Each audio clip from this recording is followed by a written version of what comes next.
Hello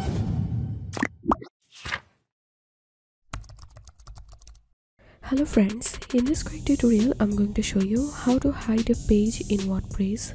But before getting started this video, make sure to subscribe. How to 1 minute. So right now I'm in my website and I'm going to hide my blog page. So first of all, open your dashboard and hover over on plugins and click on add new and search here unlist page, and you'll find this plugin here, unlist post and pages. Install now and activate this plugin. And after that I'm going to my page section and I'm going to edit my blog page.